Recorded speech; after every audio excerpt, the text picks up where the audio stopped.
Israeli Prime Minister Benjamin Netanyahu is in Washington today, where he addressed the U.S. Congress and appealed for more military support for the war in Gaza. Fast-tracking U.S. military aid can dramatically expedite an end to the war in Gaza and help prevent a broader war in the Middle East. In World War II, as Britain fought on the front lines of civilization, Winston Churchill appealed to Americans with these famous words: "Give us the tools and we'll finish the job." Today, as Israel fights on the front line of civilization, I too appeal to America. Give us the tools faster and we'll finish the job faster. Netanyahu's appearance was met with protests in Washington. Thousands demonstrated outside the Capitol building denouncing the speech, while inside, Netanyahu criticized those who have protested the war. I have a message for these protesters. When the tyrants of Tehran, who hang gays from cranes and murder women for not covering their hair, are praising, promoting, and funding you, you have officially become Iran's useful idiots. His address came just hours after Israeli forces pushed deeper into southern Gaza today, in the latest of a series of attacks in the past 24 hours said to have killed dozens. The Hamas-run health ministry says the number of civilian deaths in Gaza has risen to more than 39,000 people. Iddo Moed is Israel's ambassador to Canada, and he joins me now. Ambassador, thank you for coming in today. Thank you for having me, David. We saw there in the speech the members of Congress and Senate who were there. A lot of them applauded Benjamin Netanyahu, but there were dozens who didn't show up. They boycotted it, including people like Nancy Pelosi and others. What are your thoughts on the reception the Prime Minister got in the United States today? My first thoughts today are with the Goldin family and the Maya Goren family. Those are two families that just today heard that the bodies of the loved ones have been retrieved from Gaza. So there are still 118 that are left there, and I think everybody's thoughts in Israel are about that. Prime Minister Netanyahu, when he's addressing the Congress, he's actually speaking to the very strong alliance between Israel and the United States that is unbreakable, unshakable. He thanked President Biden for being there for Israel at the right time, at the right moment, sending in an aircraft carrier, two aircraft carriers actually, and making sure that whoever contemplates attacking Israel will not do that. I think that was the main message. Yes, there are those who disagree. Yes, there are those who choose to voice their opinion, and that's democracy, and that's fine. That happened also in the past. There's nothing new about that. But I think the overall majority of the Congress were standing there again and again to applaud the Prime Minister that is fighting the hardest war that Israel has ever waged since its creation. And so we're not just facing the Hamas in Gaza, as you know, but actually the forces that Iran is pushing through its proxies. So it's Hezbollah in the north, the Houthis, and so on. Were they all there to support the Prime Minister of Israel or the State of Israel? Because there's a lot of criticism for the Prime Minister in that room. People were holding up signs calling him a war criminal. I saw a U.S. congressman from Wisconsin on CNN today saying that he wasn't going. He gave his seat to the cousin of a hostage who's still being held, who's frustrated with the way the Prime Minister is conducting things in this conflict with Hamas, and said had the ICC issued the arrest warrant, he would have delivered it to Prime Minister Netanyahu on the floor of Congress. It seems as if there is a growing frustration with the government of Israel and the way it's conducting this conflict in the U.S. There is a very clear understanding that the people in the room and the support that there is for the State of Israel, and the Prime Minister of the State of Israel, the democratically elected Prime Minister of the State of Israel, is Benjamin Netanyahu. He was there, he was applauded and cheered by the vast majority of Congress because he's the one that leads Israel through this horrific period that we are experiencing right now. So whether there are misgivings, whether there's criticism, that's all fine. It's all voiced. It's all on the table. Everybody is very well aware of that. But the most important thing that we have to remember, even if there is criticism, and there is, as you know, also on the streets of Israel, a lot of criticism against Prime Minister Netanyahu, there is only one way to change that, and that will be through the ballot. And when the time comes, we'll see where the Israeli people, what kind of a leader they want. Prime Minister Netanyahu, Israel is a democracy. He's the leader of a democratically elected government, and that's what the applause was for, and I think that is also where the support goes for. It's very clear. Just allow me to finish this. It's very clear that in this war, where Israel is surrounded by proxies and is attacked by these forces actually instigated by Iran, it doesn't stand there alone. Israel stands together with the United States, but we also have to remember the peace agreements that Prime Minister Netanyahu mentioned that have been signed by him with Arab countries that continue to stand with Israel in spite of the criticism and misgivings that may have, actually fight together with Israel shoulder to shoulder against Iran. That all stands, and I think this is the bottom line of this whole event. There was something that the Prime Minister said in his address when addressing the protesters outside. And it was a blanket statement, it seemed, where he said that the people who are protesting are siding with Hamas, is the way he explained it, suggested that they may have been financed in some way by Iran, and to call them the useful idiots of Iran for protesting this. Now, there are many people who disagree with the way this war is being conducted and with what they're seeing. Is it the position of the Prime Minister of Israel that any of these protesters are siding with Hamas, even if they're just protesting the way the IDF is conducting things inside Gaza? Two parts for this question. First, he was referring to the report of the Director of National Intelligence from the United States that came out just 2 weeks ago. Iran's social media manipulation of dissent. So he's referring to people who are on instigation of Iran, go out to the streets and demonstrate against Israel. They are useful idiots because they have no idea. The other part of it is really homegrown incitement that drives people to do whatever they do. And so just the other day, we saw an attack in Israel perpetrated by probably a Canadian, we don't know, that flew all the way to attack Israelis just because they're Israelis. And so it is very dangerous. And so this report actually alludes to something that may be extremely dangerous also here in Canada. His statement today seemed much broader than that, though. I know, but I'm saying that we have to be very specific and understand that what is happening here, young people that are thinking that perhaps supporting Hamas is supporting the Palestinian cause, and it is not, because I think that also the Palestinians, even though today most of them would support the idea, the notion of Hamas, that Israel has no right to exist, most Palestinians would, at the end of the day, choose to live side by side with Israel. The UN is reporting that the Palestinians inside Gaza, more than 1 million of them who have been displaced, they've been forced into just 20% of the territory. That this was, per capita, per square mile, one of the most densely populated strips of land on the planet Earth, and now it's shrunk down even further. Humanitarian organizations saying that the situation there still makes it difficult to get aid in. But the Prime Minister says all of this is Hamas's fault. Does Israel bear no responsibility for the situation civilians find themselves in as the incursion goes deeper and people are repeatedly displaced and forced into increasingly tiny parts of Gaza? So let's unpack that. One thing is to look at what Israel's responsibility is. Israel's responsibility is to facilitate the flow of aid into the Gaza Strip. So all possible crossings between Israel and the Gaza Strip are open. The port of Ashdod serves international aid for Gaza. The crossing with Jordan serves international aid for Gaza. The air, the sea, wherever we can do, as far as our responsibility goes, we allow that. That's one thing. What happens inside the Gaza Strip is not for us. That's where the Palestinians or the international organizations have to take care of delivering the aid to the Palestinians. You have effective control of huge parts of that area inside, in fact, right? We have left huge piles of aid which was not picked up by the United Nations because the United Nations was not able to create a mechanism to deliver.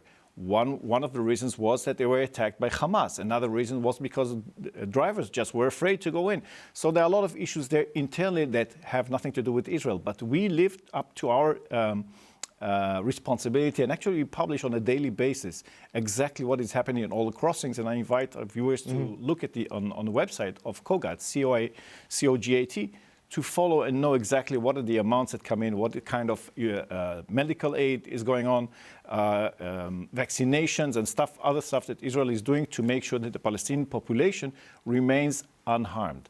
So when we're talking about the shrinking territory, it's because we have to make sure that we fight Hamas. And in order to distinguish and distinct between the civilian population and Hamas, we have to make sure that they stay out of harm's way. We inform them. We throw millions of pamphlets and other means to inform them where to go. We have divided the Gaza Strip into small portions so everybody know will know in advance where are the safer areas to be, and they get the instructions ahead of time. And as today, as I mentioned earlier, Right.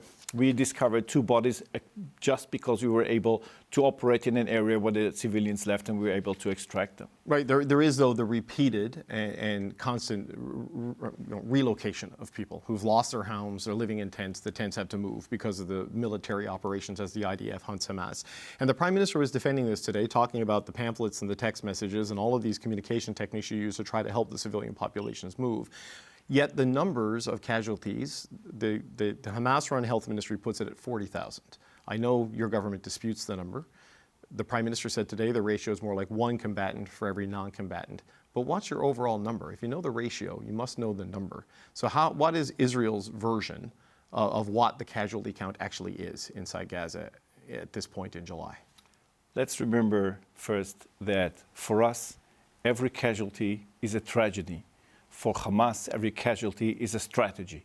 So when we are counting, we are not there. We're not there to count the bodies, but we know what we encounter. But and how do you know what the shooting. ratio is if you don't know the number? We actually plan in advance, and according to international law, of course, it's our obligation to know in advance when we are attacking an area, if there are any civilians, what kind of harm may come to them if we attack those areas. Yes, sometimes huge mistakes take place, and we admit that, and we investigate, and we publish the results. But we want to make sure that people stay out of harm's way, and therefore, when we are fighting, and we've seen just the other day, Hamas operatives dressed in medical aid, medical assistance, like ambulance drivers or whatever. Sure. So it's very hard to distinguish between who is a terrorist and who is a harmful civilian. But let's remember that some of the hostages that were retrieved from Gaza were held in the house of a journalist, a medical doctor. So when we're talking about the numbers, first of all, the amount is absolutely fabricated, and we've already proven that in the past. Even Canadian government was able to establish The Lancet and other organizations, though, agree beyond with that, the number. the numbers of the proportion between combatants and non-combatants, in our experience, is 1-to-1. Yes. So, okay, but help me understand that, right? Because it's like numerators and denominators. You need to know what they are if you're going to have the credibility. Same thing with the ratio. What's on one side of the ratio and the other side of the ratio? You add those together, you get the total. Surely, if Israel can give us an assurance on what the ratio is, you have a total so that you can do the math. So, between us, David, I mean, nobody's listening, just between us. Yeah. It's very important to note, as I said, every human casualty is a tragedy. And the numbers at this point in time, for us, we don't count them. We are not there to count the bodies, but every civilian, Palestinian, uninvolved civilian that dies, that's a tragedy as well. And we understand that. So we try to do whatever we can to keep people out of harm's way. And we'll keep working on that. And we'll keep sacrificing our soldiers' lives to make sure that people stay safe, which has happened and will continue to happen. That's our obligation. And so the numbers are big. There are a lot of people who have died there. There are families, there are huge tragedies there. We know that. We acknowledge that. That doesn't mean that we need to stop, because there are still 118 hostages that we have to extract. Right. And Hamas keeps shooting at Israel. But the Prime Minister had numbers today. He spoke about a specific operation with 1,200 combatants killed and only a small number of civilians killed because of munitions, shrapnel set off a gas depot or something. And he had the ratio. But if you're not counting, then what value, just as a final point, is the assurance that it's 1-to-1? Because you need to count to know what the ratio is. We see in our visitors, we see exactly who we are facing, and we know what we are doing, and we know where we're shooting. And we also know that Hamas will take any number and extrapolate it and try to inflate it. The bottom line is, we will continue this fight until we get our hostages back. We will continue this fight until Hamas is not a factor in Gaza. Just like the Canadian government said in the past, I think this is extremely important to remember, because the Prime Minister also said that the future of the Gaza Strip has to be one that is administered by Palestinians who acknowledge Israel's state right to exist and will find a way to live with us side by side. Ambassador Iddo Moed, thank you so much for coming in. This is Iddo Moed, Israel's ambassador to Canada. Thank you, sir. Thank you. No matter how long it takes, no matter how difficult the road ahead, Israel will not relent. Israel will not bend. Prime Minister Benjamin Netanyahu addressing Congress earlier today in Washington.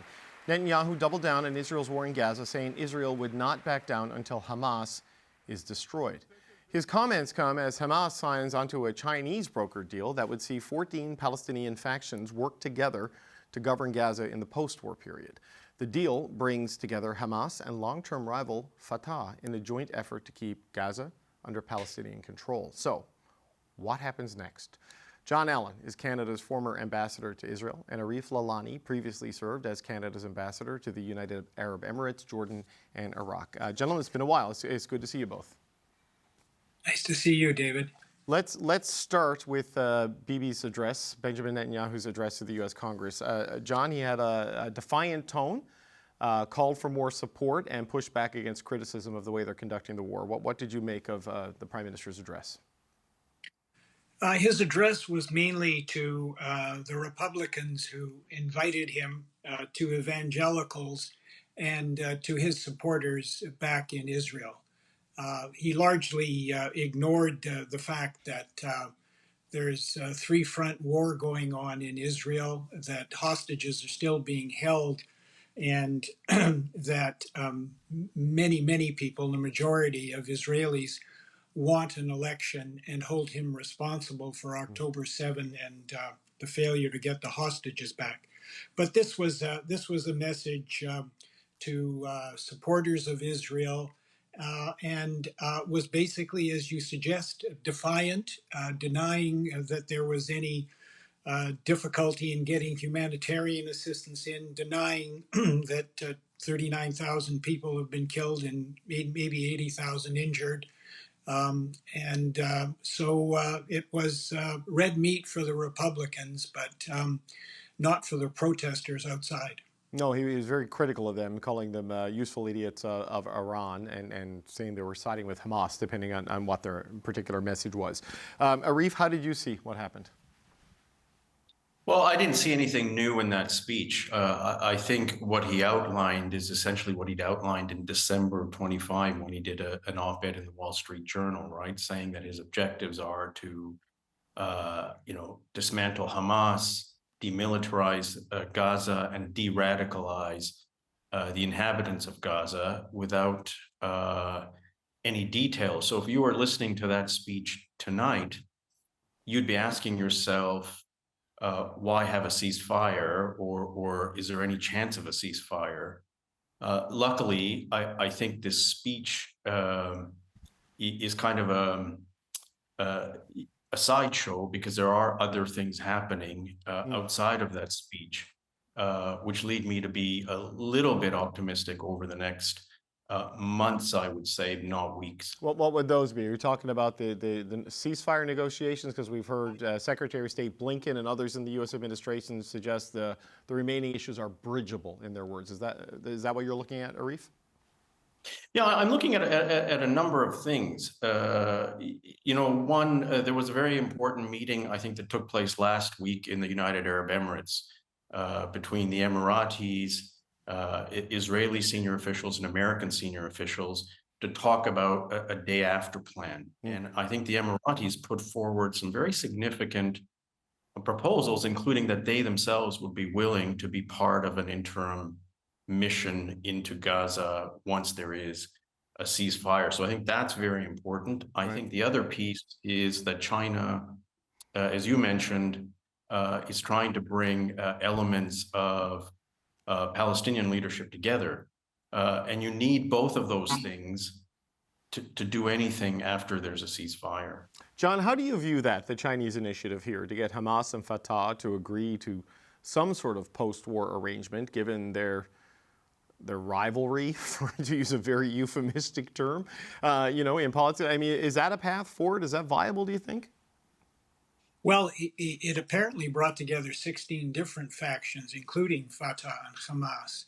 And if it can hold together, it would be a very good thing, although a lot of people, of course, say Hamas can't be involved in any post-war scenario. But in fact, a non-militarized Hamas will probably have to be a part of it. Many of these efforts to bring them together have failed, and I think we have to be cautiously optimistic that it might hold together. The difficulty is, and Bibi actually said it in his speech, that he plans on being with his IDF in Gaza for a long time. And he is going to be there until, as he keeps repeating, until Hamas is wiped out, even though his Minister of Defense and Chief of Defense Staff say that's not possible. So unless the IDF actually leaves and allows somebody like the UAE and the Saudis and some Europeans to come in, nothing is going to happen. And so that's what we really have to wait for Israel to say, we are going to get out and we're going to allow a combination of others and Palestinians to govern here after the rubble is cleared, right, etc. So Arif, this visit, this address to Congress, it comes in the middle of a U.S. election campaign that, let's face it, is changing by the hour. He spoke to Congress today, a lot of boycotts, including very senior members on the Democratic side, such as Nancy Pelosi. Chuck Schumer was there, but he has famously said Bibi Netanyahu has to go. He's going to meet with Biden, Kamala Harris, and he's going to go to Mar-a-Lago to meet with Donald Trump. How does the U.S. election play into what's happening there right now from the Israeli perspective? I think very significantly, because now it's very clear that there will be a new American president, because President Biden is not running. So regardless of whether it's going to be President Trump who comes, or if it's the Democratic nominee, if it's Vice President Harris, everybody in the region knows that they're going to be dealing with a new president. So I think that's really important. I think the Gulf Arab states, if they're going to be honest, have not had a very good relationship with President Biden.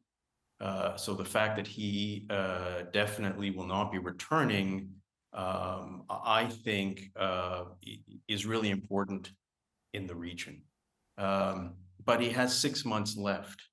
So I think it's really important that the Americans continue to try and piece together a comprehensive plan, not just a ceasefire, which is a negotiation essentially with Hamas, but also there's a negotiation between Israel and its Arab partners about what will happen, right, and who will pick up the pieces. So there are a lot of negotiations, and I don't think any of them can happen without some real American leadership, and also other players such as China, as they've just proven. So there's a lot of activity to be conducted. And then finally, and I think John will know this much better than I do, the Israeli parliament, I think, goes into recess in a few weeks. And I think that may allow certain things to happen if Parliament is not sitting in Israel. Certain things like what? John, Arif, you want to do that, or John, who wants to take that? I think Arif is referring to the fact that it's a lot harder for Bibi's two right-wing ministers to topple him, right, if he attempts to further the negotiations on the ceasefire, or even speaks of some forward path to the Palestinians. So some people suggest that he's waiting out the Knesset to try and make some moves. I'm not so sure about that, but it would be great if that were possible. Right, you can't have a non-confidence vote if there's no mechanism to vote. So it gives them a little bit of a window there. Though I did see Ehud Barak on CNN today saying that he thinks Netanyahu's going to keep the war going as long as he can because it keeps him in office. That's his criticism of it. But just to go back to the U.S. election for a second, John, so there's three big, chess pieces on the board, right? There's Biden for the 6 months he has left, and then either Harris or Trump on the other side of it. In terms of the various players who would need to be on board for some sort of a sustainable ceasefire and peace deal, what's the best window there? Is it to get it done while Biden is there because he can focus on it and you know what's going on? Is it to wait for Harris or is it to wait for Trump? I mean, how do you see it playing out?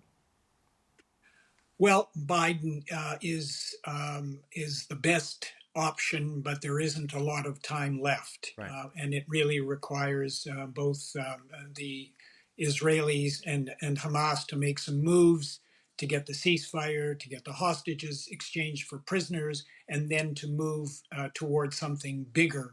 The something bigger that Arif refers to, of course, is an Israeli-U.S. Saudi deal that the Americans have been keen to get to, but that requires an acknowledgement on the part of Israelis that they're willing to negotiate or move forward with the Palestinians, and that hasn't happened. I think Bibi he nodded to both Biden and Trump during his speech. He thanked them both, but clearly he wants Donald Trump there. Donald's not been happy with him, but nonetheless, he's a better bet for Bibi than Kamala, who was the first administration official to call for a ceasefire. Right. And I think they're a little worried that she's going to be farther to the left and more pro-peace than either of the two. Arif, as a wrap-up thought, what are your views on that? Do you agree with John? How do you see it playing out, the presidential politics and the Middle East situation? Well, I think the track record for President Trump is that he's a deal maker. And so if I was advising folks right now, I would say keep piecing together the elements of a deal, regardless if it's going to be President Harris or President Trump. President Trump likes to have deals and he likes to close them. And so if he comes to power and there is a viable deal, I think it makes it very easy to then encourage him to take the lead in closing that deal. So my advice would be to keep pushing right now, all of these different elements to get the elements of a deal over these summer months into the autumn. John Allen, Arif Lalani, it's always good to speak with you both. Thanks for taking the time to be here today. Thanks so much, guys. Thank you, David.